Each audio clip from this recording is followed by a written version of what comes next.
you are in Maine, but we are having a very dreary day here in Baltimore. It is also a dreary day here in Maine. I live on the coast of Maine, so it's not uncommon for us to have morning fog roll in, and then by the afternoon it burns off.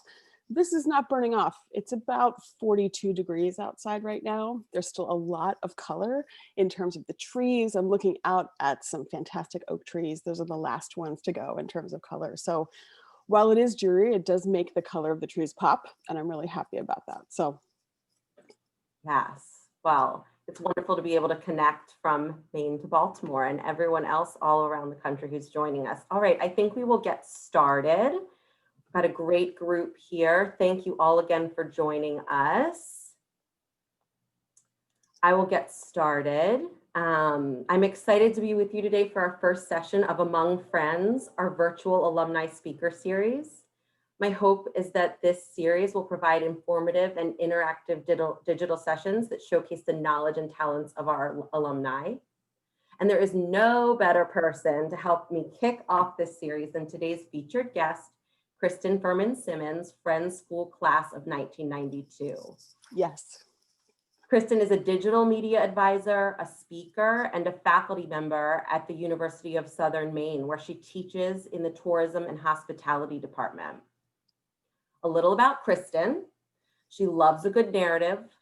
From the time she was a little girl who listened to her dad's creative and sometimes wild tales, Kristin cultivated a love for innovation and storytelling as a means to connect.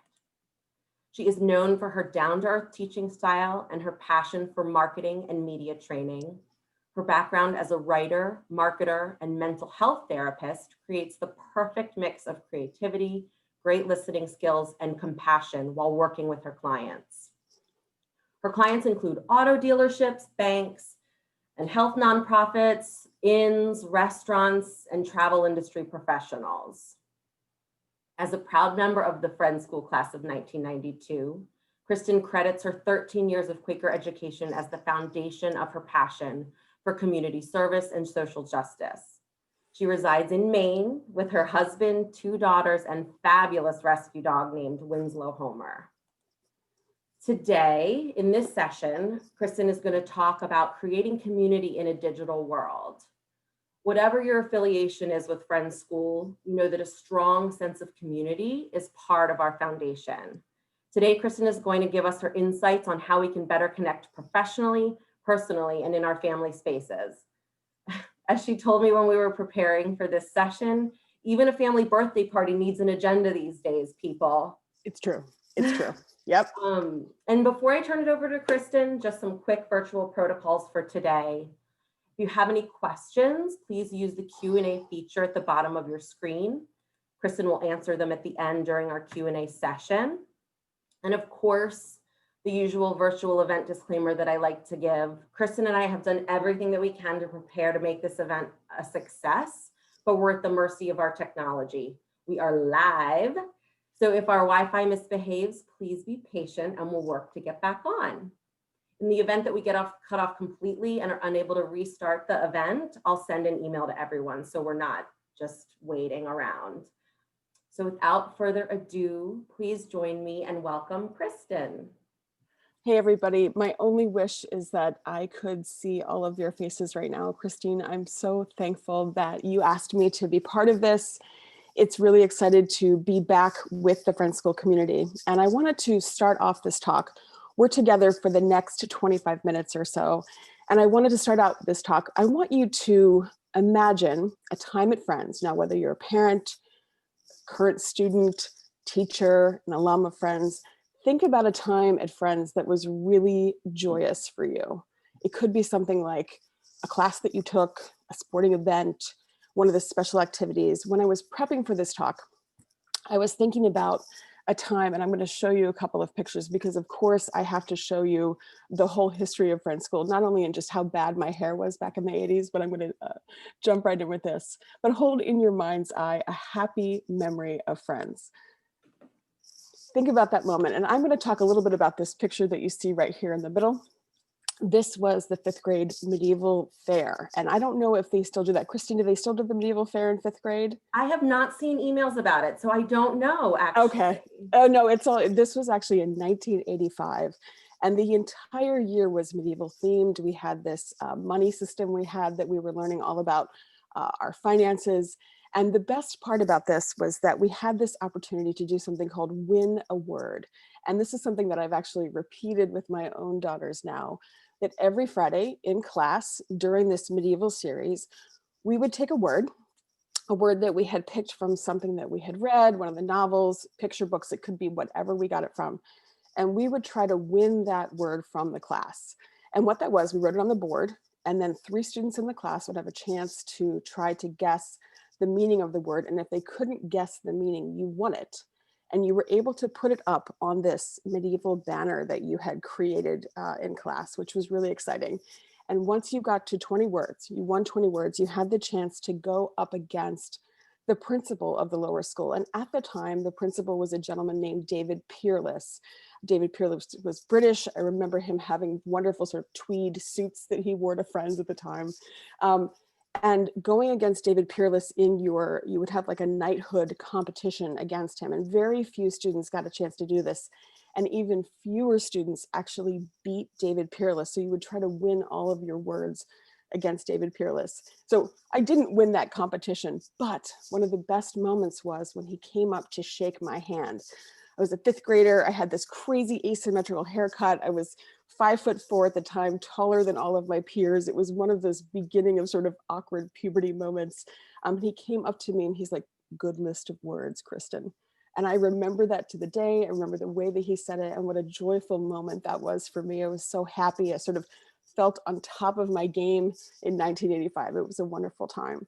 So to everybody here who's in the audience, think of that moment, because we are going to come back to that memory at the end of our call today. As Kristin mentioned, we don't have a chance to see you face to face right now, but I do want you to put your questions down. I do want to have an active Q&A at the end of this session. And it is my intention that today I help you to reawaken some things that you already know about creating community.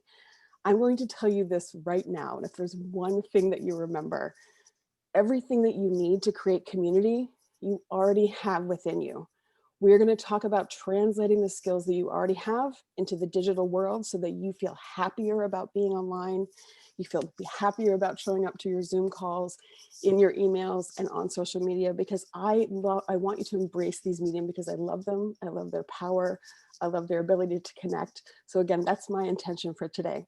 So take just a quick look at these memory of friends and we'll come back. I think we might have Ilsa Levin on the call today, and I'm so excited because I wish right out of this picture, Ilsa, just to let you know, your mom, Nancy Levin, who was our Brownie troop leader, she was there giving me my patches for Girl Scouts. So this is a little bit of a chronology of my entire 13 years of friends. And of course, have to take a look, you guys, at the haircuts. This is the most winning one, of course, my graduation day. So why are we here? We have a challenge right now online where we are being asked to show up in our communities in a digital capacity. And I want you to take a look at this woman's eyes. When I look at this, I see the look of digital fatigue. And when I show up and I ask people about using digital tools and leaning into their computer and talking more on Zoom, I get this look all the time. It's absolute fatigue, right? We're not interested, we're exhausted, we're tired. Trying to squeeze out that last nickel's worth of toothpaste of energy out of ourselves to really show up online can be very hard. So my challenge for you today, and I'm going to repeat this, is that if you change your mindset about the tools that you have at your disposal, you will change the way that you connect with the people that you love, people that you care about, and also the colleagues that you have to work with. I'm going to repeat that one more time. When you change your mindset about the way that you use your digital tools, it will change the way that you show up with the people that you love, the people you care about, and the people that you work with. And maybe some of those people are one and the same. Sometimes that we forget this because we think of technology as a roadblock, right? We tell ourselves that maybe we don't have the digital savvy. We tell ourselves that the learning curve is really tough. We also see that there is a lot of garbage out there. There's a lot of trash, there's a lot of negativity, and it can be very difficult to turn that off and walk into our meetings with intention and positivity. Christine, I know that we talked about this a little bit, that one more Zoom call, right? One more time where we have to show up. How do we do that with grace and with happiness so that we are connecting with our peer communities? I want to tell you that there is another path and there is light at the end of the tunnel. There are three things. Now remember, at the beginning of this talk, I said you already have inside of you everything that you need to create a good digital community. The three things are this: intention, interest, and authenticity. And we're going to break down all three. I want to let you in on another little secret. And I share this same tool all the time whenever I'm teaching businesses or brands about how to use digital media. The same way that you show up in your life is the same way that you can show up on digital media to have success. It's just a matter of translating those tools to become part of your arsenal. Do you hear what I'm saying, Christine? Like Yeah. the same way, right? It's the same thing. It's like Dale. Myself in my yoga pants with a nice shirt on right now. Like, does that mean I'm not showing up if I? Oh, no. There's no judgment about that. Yes, I'm completely wearing yoga pants right now, but no one can tell because no one needs to know anyway. But my point is true. The same way that we build relationships in real life, we're responsive, we create intention, we show interest, we share ourselves. Those are the exact same things that you need to pull on in order to create digital community. And you might be thinking, Kristin, that sounds absolutely obvious. And it is. We all just need that gentle reminder at times so that we can show up in a better way. So the first thing that I talk about is intention. Many of us who are in the business sphere, or if we're prepping for our classes, I teach, and every single week I have to go in with lesson plans. We show up with an agenda, right, Christine? Most of the time when you have meetings, you have an agenda. What's on your typical agenda when you show up? Oh gosh, my team, some of my team members are here and they can attest to my love and passion for making agendas. It just gives everyone a clear picture of what their role is, kind of if there needs to be any prep work for the call or meeting. It gives people a heads up about what we're going to talk about so that there can be some preparation beforehand. And absolutely, yeah. I mean, mean, it's the meeting efficient. Right. And that kind of structure is so important because we all know what it's like to show up without an agenda. And one of the things that I started very early on during the pandemic was creating agendas in different areas of my life because I knew the kind of structure that they created in my business life. So I said, you know what? How can I create intention agendas for how I show up, especially in connection with my family members, with my peers? How can I show up in a way that's really going to help me get what I need? And when I talk about sharing your intention, I'm talking about a personal agenda. Now, not a personal agenda like bending your ego and trying to push that onto somebody or trying to exercise your will. I'm talking about thinking in the same way you think about those business lists, those checkoff things. How do I want to show up in this meeting? How do I want to feel? How do I want to act? What do I want to get out of this? And what energy do I want to bring to this interaction? So a lot of times when we have our agendas, we don't add those feeling and emotion parts into the agenda. We think about the tasks, the strategy, the to-dos. But I'm asking you guys to set an intention agenda, this personal agenda, for every interaction that you have online. And this especially goes for your business calls. What do you want to get out of that? But that can also translate into how you're having connection with people who are far apart from you right now. I'll tell you a little bit of a story. So we wanted to celebrate the 84th birthday of my father-in-law, who you see pictured here. And we knew that it was very difficult to connect with him on Zoom. The learning curve was very difficult for him and for my mother-in-law. Every single call with them, we ended up looking like this. And I don't know if anybody out there has seen this kind of ceiling fan interaction with in-laws in the past, but every time we got onto a call with them, we would just end up looking at their ceiling fan, so much so that I ended up screenshotting it for them. But we came back around, my husband and I had this discussion about it. And we said, how can we show up in these calls so that we aren't frustrated, so that our kids aren't frustrated, so that my in-laws aren't frustrated anymore, because this is the way that we have a channel to connect right now. We can't travel to see them. My in-laws are in a high-risk group. We live very far apart. There would be a lot of coordination right now for us to try to get together and be together safely. So how are we going to show up? And it was through creating these intention agendas that I actually would share with my in-laws in advance of our call. And it helped us to ask these same questions. Remember the ones I said before. How do we want to feel as a family when we get together? How do we want to act? What do we want to say? What do we want to talk about? And now, especially if you set that kind of agenda with your family, then you can have a much more focused conversation. If mishaps come up, for example, if you're looking at the ceiling fan the entire time, it really doesn't matter anymore. You used to spend a lot of time getting frustrated and pouring a lot of your energy into this call isn't what I wanted it to be. But once you change your mindset and set that intention agenda about how you want to connect with people, a lot of those things that bother you in the past don't bother you as much anymore, and you get what you need from the call. Because again, this is our one way that we have a chance to connect. We need to show up with that level of intention so that the outcome can be a positive one. Does that make sense to you, Kristin? It does. Yeah. How have your family interactions been? I know that you have families spread out around the country. A lot of it is a challenge with the older family members, Yes. definitely. Especially with smartphones and the way that the camera can be frontwards or backwards. Sometimes I'm looking at the back of a couch, or they're trying to get the family pet in the screen, and it's like, really though, it's, again, like the kitchen table or something. So yes, Right. I've experienced all those things. And I think that, again, we're asking everybody to change their mindset a little bit and to really sit before you get into that call, before you have that interaction, and to say, what do I want to get out of this? And if you take that business rubric that you already do on an everyday basis when you're planning for your business meetings or you're prepping for class, and translate that into the way that you have your personal meetings, it's just going to make you so much happier. And again, ceiling fan or not, my in-laws know that I'm sharing this slide too, so they're all good with that. But ceiling fan or not, it just really helps to change your mindset about the way that you're interacting with people online.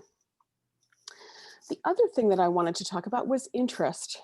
Let me ask you a quick question. And because I can't hear from the audience just yet, Kristin, I'm going to ask this from you.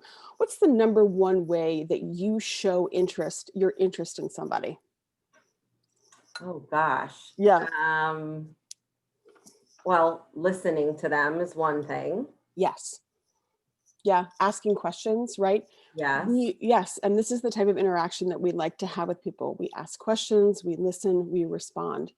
And when I was thinking about interest, I was thinking about one example in particular. It's a friend's school example, because many of us who are on this call have been in meeting for worship.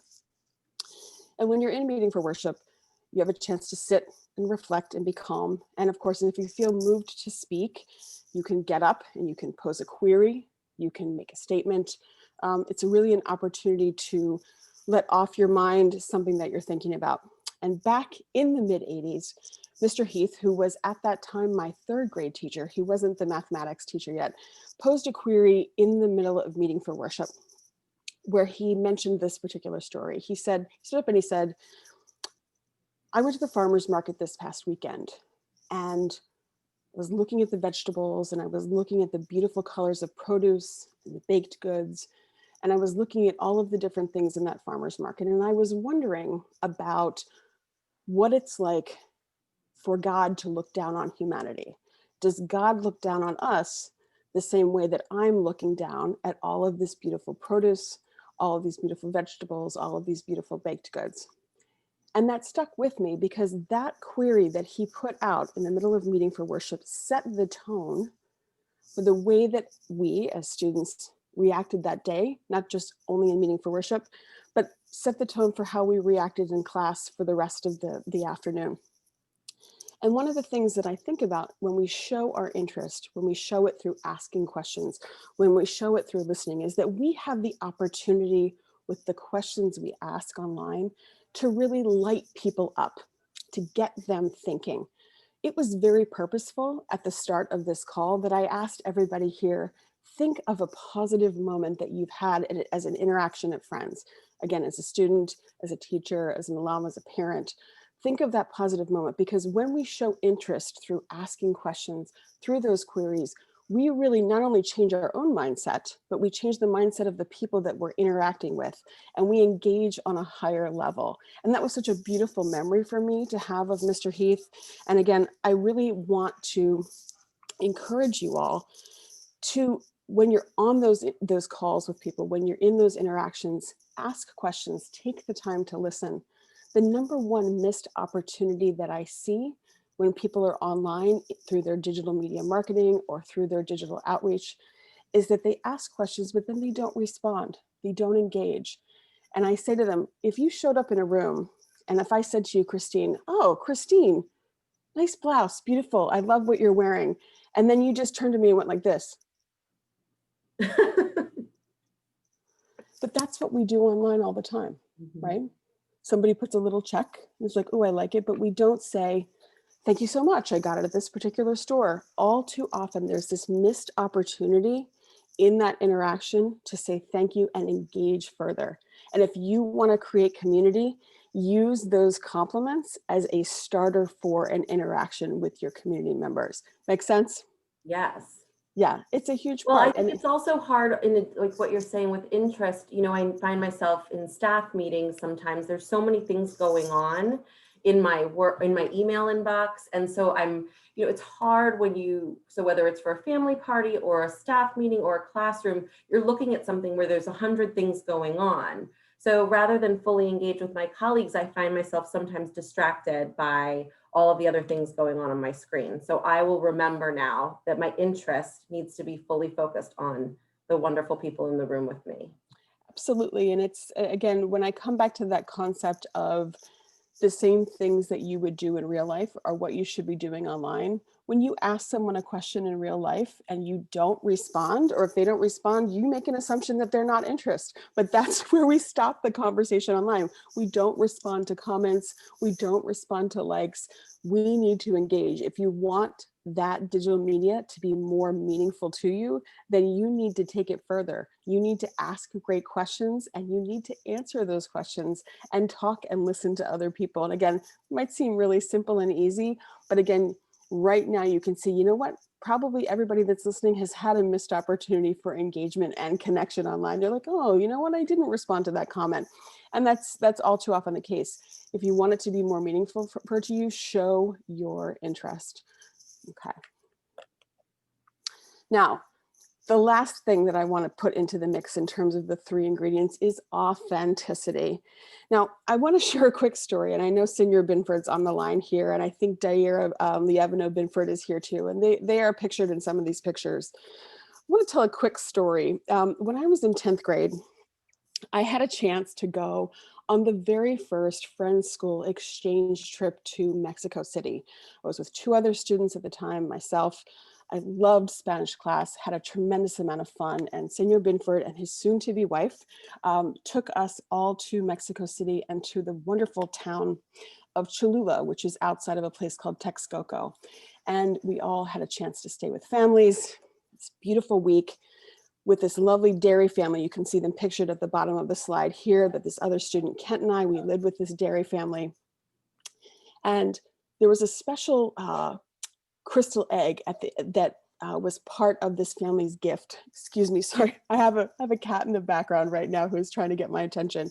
So at the end of our week stay, the family had these crystal eggs and they gave them to us as a gift. And I was sitting with Senor Binford and I was sitting with Kent and other members of our Mexican family. And I was very new to Spanish at the time. And I turned to Kent and they had given him 2 of these beautiful crystal eggs. And I said in my very beginning Spanish, and this is a little bit embarrassing, I turned to him and I said, "Puedo ver sus huevos?" Now, for anybody that knows Spanish who's online right now, you might be absolutely mortified that I said that, because the cognate, or when you're talking saying "Puedo ver sus huevos," I thought I was asking Kent, "Can I see your eggs?" And in fact, I was not. I was asking to see his private parts, but I did not know that yet. And I remember Senior Bidford turning to me at that moment. He said, Kristin, I just want to let you know that that's not what that meant, but we'll talk about it later. You're going to have a chance to, we'll talk about it later. And I realized at that moment what I had done. So then I dug myself in even further, which was worse, because I thought to say that I was embarrassed in Spanish, I said, oh, señor, estoy embarazada, which I thought embarazada was a cognate for, and Kristin, you're laughing because you know, I thought embarazada was a cognate for being embarrassed. I should have said, tengo vergüenza, right? Because I should have said I'm embarrassed. But I said, can I see your testicles? I'm pregnant is basically what I said to my Mexican family. I meant to say, can I see your eggs? Oh, I'm embarrassed. And so I remember the way in this moment of the absolute pause from Senor Binford. And he looked at me, he's like, it's all good. We're going to work our way out of this. It's great. I ended up taking this story and turned this story into my college essay. And it was my freshman year, I know, right? Freshman year of college, my advisor at Oberlin College said to me, Kristin, your essay was hilarious. It was really funny. I really liked your authenticity. It felt really brave to me. And I said, thank you so much, because it was a moment in my life. As a young student, I was really trying hard. I wasn't trying to be rude. I was trying very hard to implement what Spanish I knew, but I did it badly. And I did it in a big blowout way with this family. And thank God they were a really nice family. But it struck me because they said that authenticity is what struck them about me as a person. And recently I have a senior in high school right now who I had a chance to speak to her class about what makes for a meaningful story for their college essays. And I shared this story with them. And I wanted to share with these students, they said to me, Kristin, you know, what do we say? What do we tell about ourselves? And I said, show up in a way that reflects your bravery, your truth, and your personality. And why I tell people that sort of, those are things are all under the umbrella of authenticity, right? We now, as being part of the digital world, we are inundated with sales messages, with false information, with people really curating their lives so that we don't get to see a real picture of who they are. And we're fatigued from that, right? So if you choose to show up in an authentic way, like I just chose to tell that story and I kind of threw myself under the bus, and it's a funny thing now, but at the time it was absolutely mortifying, right? But if you show up in an authentic way, that is what connects with people. I can guarantee every single person that's here in this talk right now, if you go right now and you post on social, or if you tell a story like this, you will get more comments and engagements than you have ever done before. Why? Because we are craving it. We want that realness. We want that connection. And we even want that sense of like, you're a real person. You make mistakes. You're okay. You live to tell the tale. And that authenticity is now more important than ever. So I know we're kind of coming to the end of our time, and I could go on about our friend's school trip to Mexico. We went back in our 10th grade year and it was much more successful. I had a lot more Spanish under my belt at that point, which was much better, I must say, for my family. But again, those three things, when we talk about intention, authenticity, and creating that interest, those are the three ingredients that everybody here already has. And I guarantee if you lean into that, you show up with those skills, that you will feel much better about your communities that are online. You'll feel happier about the relationships and the connections that you build. And you will feel less fatigued at the end of the day. You won't feel like your eyeballs are burning. And in fact, you're going to want to go back for more to be re-energized again. So Kristin, thanks so much. I know that was a lot in 25 minutes, and I'd love to open it up if people have some specific questions about creating community or feedback from this presentation. We are all ears. We would love to hear from you. Yes, so if you could please, everyone, all of our guests, if you have any questions, if you want to type them in the Q&A at the bottom, that would be great. Kristin, I want to make sure you can see them too. I can. I actually just saw I saw a wonderful comment from, I want to say Señorita Alievno, but that's not that anymore. It's Stayer Binford now. But thank you so much for the wonderful comment about the story. It's something that has been a treasure, and especially now that My own daughter is writing her own college essays, which blows my mind. She couldn't believe that I shared that story as part of my own experience, but it worked. It was great. So a question, Kristen, you Yes. are you at University of Southern Maine. You are in the tourism department, and can you give an example? Like you had told me when we were preparing for this a little bit, what some of the ideas that you had as a faculty member, what you've done to kind of switch in the digital world. Can you give an example of something that you've done in your class that's Yes, been absolutely. really engaging for your students? So one of the things that I do with my students is exactly what we've done here today. And I start out every single class with some kind of query. And we brought that up on purpose because, again, I really believe heavily in setting the tone for what you would like to create in your meetings. And this can be a tone that you have for a meeting that you're having, like sort of an ideation meeting, but also for a meeting that you're having on a regular basis. If you have a weekly checkup with a team, it's nice to lift the energy of that meeting with setting the intention with a new query, a question, an idea, something that's out of the norm to get people in a creative way of thought. And I do that now purposefully with my students because all of my students, the entire University of Maine system, all of our students are online. So many of them are taking 4 to 5 long extended classes. My classes that I teach are 3.5 hours long. So it's a long time to be engaged, especially staring at the screen, so that I purposefully will ask those questions at the beginning of class. And then after we come back from breaks, I say, you know what, we planted that seed at the beginning. I'd like to hear from you. More than ever, and I'm sure some of the teachers that are on this call right now, I have to call on my students and pull them out of their shells more than I did before when I'm standing in front of a classroom. And that's just part of par for the course, the nature of the beast right now. So I have to create that intentionality when I think about those meetings that I'm in prior to the class. I have to say, I need to make sure that I'm calling on students in a different way. I'll say, Christine, I want to hear from you. And then that helps to draw the student out. So that's a technique that I'm employing on a regular basis. It does take a tremendous amount of work. I don't have a chance to walk up to students anymore. So that's the way that I have to sort of hook them and get them engaged. I did see, does that answer your question? Yes, you putting me on the spot today with questions got my blood's going and I am like more engaged. You know, it's like right. Putting people on the spot gets you going. I'll read the question. Sure. Do you have advice for my 10-year-old who is currently watching with me on how to navigate the virtual school experience when most of his class has gone back in person?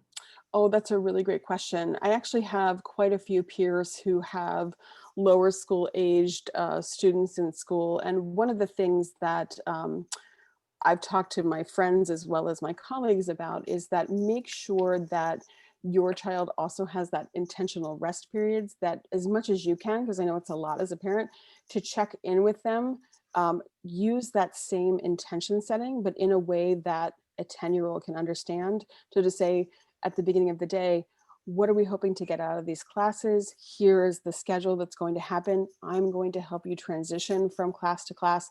That can really help with engagement because children want to know what to expect. They want to understand that consistency. And when you break up their day in that way and kind of check things off, that can be incredibly helpful. And you may already be doing those things. I would say stick with it. I see a lot of success from parents who are in the environment where their kids are home and they're in a blended classroom situation, is that kids are taking breaks. They understand when they can get up and go take care of themselves and respond to their own needs. And that parents who are building in that time to say, okay, we finished our morning reading session. Now let's take some time away from the screen, get a chance to have a bit of a break. That can be really, really helpful and build that intentionality into it. So I hope that was helpful. The next is, I would love your feedback, Kristin, about how you suggest fostering these qualities of intention, interest, and authenticity in a virtual classroom with students. I try modeling it, but do you have other ideas? I teach biology, so I try to engage them by connecting the details we are learning to tangible things in our world. Other ideas? Also so good to see and hear you, heart. Oh my goodness. from Sasha, I love your question. So I'm looking at um, the thing that you mentioned about modeling. I have had to shift the way that I'm approaching my class material, and I do a lot more of the how versus the content, meaning I spend a lot of time with my students modeling for them not only how I want them to show up, but how I want them to deliver presentations, so and how I want them to uh, show up and how they're doing their writing. I set a lot of expectations around the quality. I've loosened up a little bit on um, allowing my students to just free write. I don't grade so much. I do grade on grammar, but I don't worry so much about that, so that they can show up and be much more free. But again, I'd love to have the conversation with you further to help with some of those ideas, because I do have to spend a tremendous amount of time right now showing them how to do things like their in-class presentations, how to talk to their peers, how to have the media skills to show up on camera, because showing up in this way is a very different thing than showing up in the classroom. And I teach them all about things like how to use sound bites, how to have clarity, and really how to come forward with their opinion, and how to use some of those skills to engage. So I could probably go on much further about this, but I want to be conscious of time too. But Sasha, I'd love to connect with you about that. Well, and you had given a good example too, because of tourism and hospitality. So tourism is travel, and Yes. hospitality a lot of times has to do with food and being together. So Yes. you said at one point you sent some of your students on a shopping trip when dealing with like the culinary aspect of your classes. Yes, absolutely. So right now, and I don't know how directly, this is a little bit different just because these are university students, but I sent them out with a clear expectation, and I made it very simple for them in terms of when you go. For example, I sent my students out to the Portland Farmers Market. I said, it was a little bit of a scavenger hunt. I said, here are the questions that I want you to ask of a purveyor of this food. Where in the past, I would have been very broad stroke. We would have gone together. They would have seen me modeling that. We can't now. They can't see that. We don't have that same togetherness experience. So I have to make it very clear with step-by-step instructions for them, so that they can step into that with strength. I find that right now, students need a whole lot more hand-holding, because they don't necessarily know how to show up in this space. It's new for them too. So they need things broken down in a way that they didn't necessarily need it in the past, because students also want to know that they're showing up right. They are in that mindset of being graded. They want to know that they're doing okay, right? So if you break things down into very easy to digest steps for them, so that if I say to them, what is it like to show up and talk to a chef about their restaurant? You go up to them and you shake their hand and say, thank you. I am doing a lot of those sort of protocol steps for them, so that they feel like, okay, if I check these things off, I'm doing it the right way. In the past, I would not have done that. But it really does help, because then they're feeling that measure of success, and then they feel more brave to go out and do it again. Okay, I think we have time for like two more questions. This is from your old third grade teacher, David Heath. I actually have no memory of saying that in meeting for worship. So thank you for that reminder about the farmer's market message, and that it stuck with you. Who knows when we were tossing a pebble into the pond and the ripples go out beyond us. Yep. So that was actually not a question, but that was a wonderful shout out, and awesome that a faculty member that was there when you and I were students was here. And I love that he said that ripples on a pond, because I think that was a quote from the Phantom Toll Booth as well, which we read in third grade with Mr. Heath. The quote was, "Gladness spreads like ripples on a pond," and it was a beautiful reminder. But it was one of those things in Meaning for Worship. Yeah, it absolutely stuck with me, and I loved it. And it's something I've thought about for years. Another question, do you have any favorite tools or sites or platforms that you like to use to build community and deepen connections in the virtual space? Yes, absolutely. So there are two spaces, one that's open to the public, which of course is Facebook. When I say open to the public, of course, you do have to sign up for an account.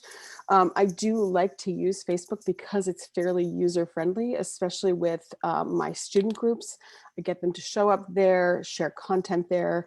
But I also use Facebook, especially when I'm meeting with our extended family, our relatives. We set up private groups within Facebook and people can easily access it. There's a low barrier to entry in terms of how people are using it, as well as the fact that for the most part, it's easy to navigate. People can get notifications, and that's a really great place. So I get Facebook private groups. The second tool that I use is a piece of software that's really kind of on the school level. It's called Brightspace. And there are a lot of different tools that are out there right now for people, but Brightspace is one. It's similar to, you can integrate Zoom with Brightspace, but you have the ability to have a much more interactive experience with the people that you're working with. You can collaborate on the fly. You can share documents very quickly. It's a really wonderful tool, especially if you're in that sphere where you need to have creation and ideation and the sharing of information quickly. I like to work in groups where I have large whiteboards and we're putting down ideas together, and that's been very difficult to try to translate that into an online space. So we use Brightspace exactly for that, where we have the ability to have our face and our meeting and our people all together, and then our portfolios on the other side, and we can quickly navigate through. So I don't know if I don't know if the person's asking if they're a teacher who mentioned that, but that might be a tool to really look into because I find it really successful. It's something we just integrated this year. Okay, let me see if there's any more questions. Can I ask what you ended up doing for the 84th birthday? What can you give it like a little insight Sure. into what the assignments were for that? And yes, absolutely. So, and thanks for everybody who's hung on here for the call. We talked about that 84th birthday and setting that intention.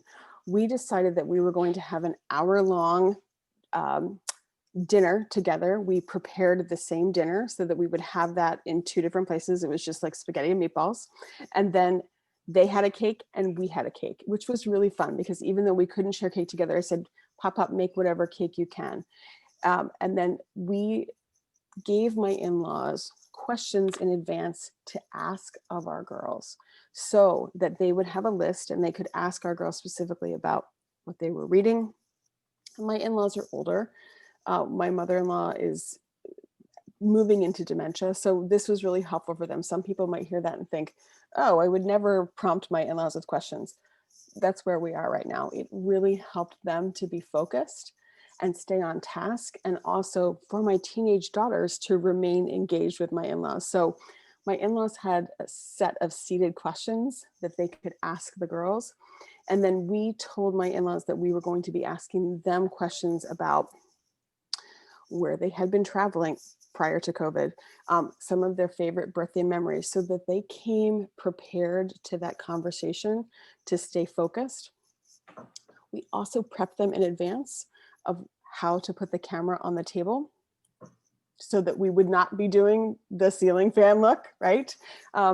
So that was a really positive thing. And we all left that meeting feeling like it was a massive success because of the fact that we had that focused conversation. We had that opportunity to set the expectations. And we had the chance in advance to communicate not only with my in-laws, but also with my daughters to say, this is how we are going to engage. And this is the way we're going to set this mindset so that it becomes something that's joyful for everybody as opposed to a frustration. And we've replicated that experience. So we kept it pretty simple, actually.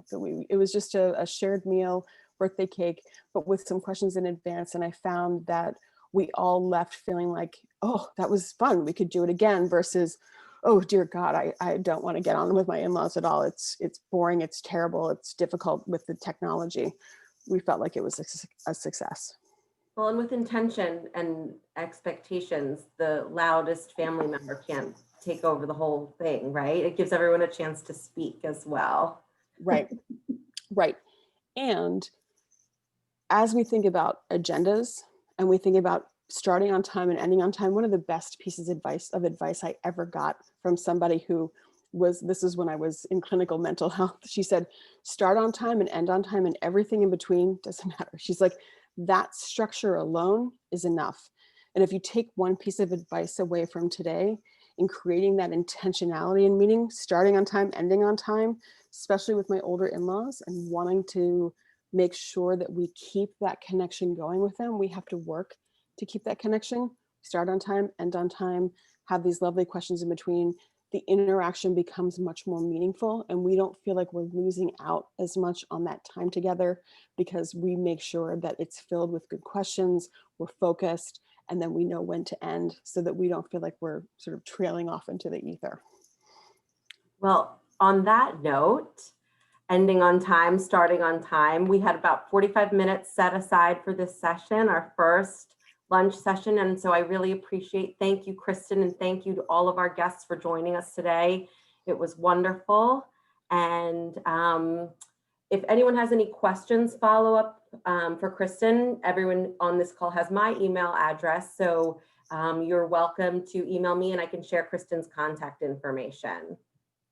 Kristine, thank you so much. And to everybody that took the time to come on the call today, I hope that you feel reawakened, and I feel like you feel some possibilities, that you already have that strength inside of you. And if you need some practical advice in terms of platforms, please reach out to Kristine. She can put you in touch with me. I would love to speak to all things tech related to creating online communities. I'm open for that resource as well. I hope everybody has a great afternoon. Great. And Kristin, I want to make sure, I'll let all the audience guests, you can go, but I want to make sure that you were able to read all the comments before we end this, just so that you can see them, because I don't think that they'll save. Oh, great. And I just saw one from Senior Binford, and I loved that we took that first trip. I know, Kent Lindsay and Chris Sorrow. I know there's a wonderful picture at the start of the slideshow where Kent, Chris, and I are all at the top of the Pyramid of the Sun in Tenochtitlan, and it's one of the most wonderful memories I have. That was such a special trip for me. We had a chance to do some quite unique things, and it really, I hold that trip in a special place in my heart.